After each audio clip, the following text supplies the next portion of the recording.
जब मैं date of birth के हिसाब से देखता हूँ तो मेरी राशि मेष आती, बट जब कोई विद्वान व्यक्ति बैठता है, एस्ट्रोलॉजर बैठता है, तो मेरी राशि मिथुन कहता है वो। आप कौन सी विधा से देख रहे हैं कि आपकी राशि एरीज है तो आप वेस्टर्नर हो जाते हैं, जबकि जब हम इंडियन तरीके से देखते हैं, वैदिक तरीके से देखते हैं, तो उसके अंदर जब आप पैदा हुए थे तो चंद्रमा कौन सी राशि में है वो राशि आपकी मानी जाती ओके, अब there is one more thing. जैसे आपने मेरी कुंडली देखी, उसमें मेरी राशि मिथुन है। जब मैं डेट ऑफ बर्थ के हिसाब से देखता हूँ तो मेरी राशि मेष आती है। दुनिया में बहुत सारे लोग मेरे जैसे कंफ्यूज हैं कि वो अपनी राशि को कौन सी माने। जैसे अप्रैल के हिसाब से I am an Aries, but जब कोई विद्वान व्यक्ति बैठता है, एस्ट्रोलॉजर बैठता है, तो मेरी राशि मिथुन कहता है वो। जी।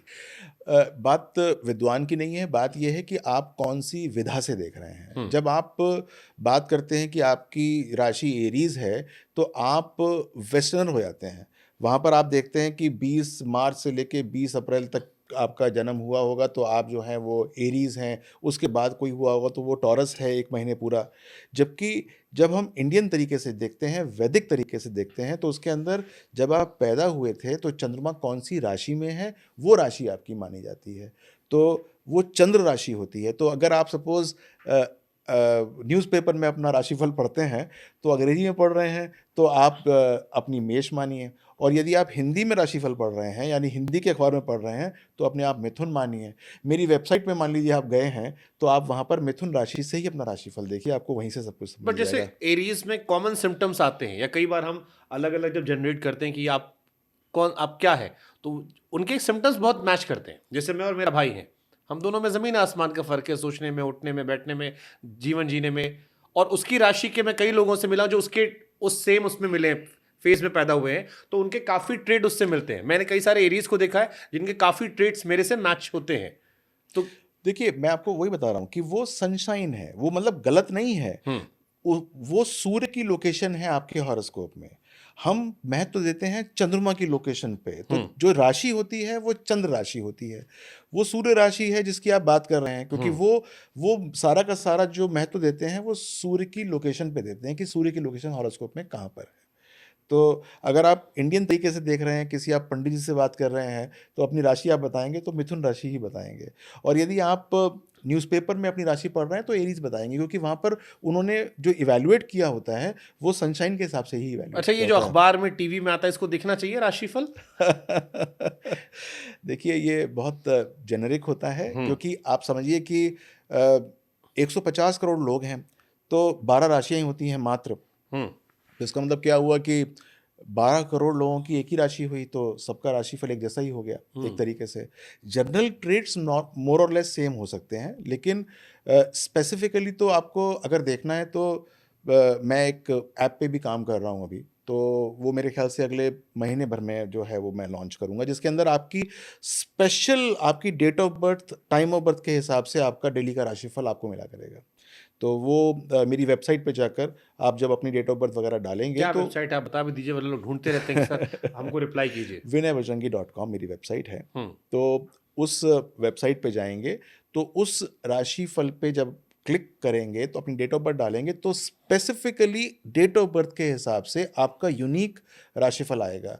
आपका करियर, लव, फिनेंस, जर्नल, सारे हॉरोस्कोप्स जो हैं वो उसके अंदर मैं स्पेसिफिकली लिखूंगा। तो वो स्पेसिफिक भी होंगे, मतलब कि आज के भी होंगे, 1 महीने के भी होंगे, और वीकली भी होंगे, और ईयरली तो है ही है जो मैं डालता हूँ। हमारे एक शहर के एक टीचर है, अवध ओझा जी, वो राजा बनने की टेक्निक की अक्सर बात करते हैं, कुछ अलग कीजिए। अब हमको आपसे सवाल ये आ रहा है कि लड़का लोग आजकल स्टॉक मार्केट में बड़ा इन्वेस्टमेंट करते हैं।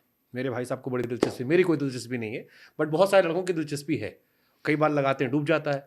आप कहना एस्ट्रोलॉजी कैन प्रिडिक्ट, तो क्या आप राजा बनने की टेक्निक बता सकते हैं उन्हें कि यार ये ग्रह दशा है, इस टाइम इन्वेस्ट करो सही बिल्कुल, जाएगा, बिल्कुल। ये स्टॉक में इन्वेस्ट करो? बिल्कुल। मैं तो क्या बताऊंगा, वो खुद ही बताएंगे इसको। देखिए, मैं बताता हूँ कि सबसे पहले तो आप स्टॉक से कमा सकते हैं कि नहीं कमा सकते हैं, ये आपके हॉरोस्कोप से पता लग सकता है। बुध की पोजीशन क्या है। आपने पहले ही उनका दम तोड़ दिया कि पहले ये चेक करवाओ कि तुम्हारा पैसा आएगा भी कि नहीं आएगा। चलिए, ये छोड़िए इस बात हाँ। को। आप समझिए कि आप आज कुछ खरीदने वाले हैं, ठीक है, तो वो आपको खरीदना चाहिए कि नहीं खरीदना चाहिए ये मैं बता सकता हूँ। वो खुद पता लग जाएगा उस व्यक्ति को जो ये काम कर रहा है, जो आपका प्रोग्राम देख रहा है उसके लिए बताता हूँ मैं, और थ्रू एस्ट्रोलॉजिकल आप एक्सपेरिमेंट्स करेंगे तो आपको पता लग जाएगा कि जो जो मैं विधि बता रहा हूँ वो बहुत सिंपल और सब उसको उपयोग कर सकते हैं। कैसे?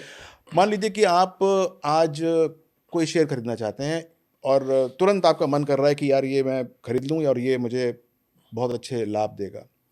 तो उसी समय आप थोड़ा सा रिलैक्स कीजिए और सांस लेना शुरू करिए और देखिए कि आपकी कौन सी नाक चल रही है, नसिका कौन सी चल रही है, लेफ्ट चल रही है कि राइट चल रही है। अब हमेशा जो है जब हम सांस लेते हैं तो कुछ ना कुछ कोई ना कोई नसिका ज़्यादा चल रही होती है, चाहे वो सूर्य की चल रही हो, राइट हैंड साइड सूर्य नसिका, लेफ्ट हैंड साइड चंद्र नसिका। तो यदि आपका चंद्र नसिका चल रही है, यदि आपकी चंद्र नसिका चल रही है तो उसका मतलब क्या हुआ कि आपका जो डिसीजन है वो इमोशनल डिसीजन है। अब इसके अंदर लाभ मिलने की संभावना कम है, रुक जाइए। और यदि आपकी सूर्य नसिका चल रही है उस समय जो आपने काम किया, तो आपको जो है वो लाभ मिलेगा ही मिलेगा। तो आप जो है काम कर दीजिए। ये तो वैसा हो गया, स्कूल में हम लोग ऐसे करते थे कि ये वाला हाथ बड़ा होगा तो हाँ है, ये वाला बड़ा होगा तो ना है। फिर बाद में रियलाइज हुआ हाथ तो दोनों बराबर है, रखने की पोजीशन पे आता है, कभी ऊपर कभी नीचे।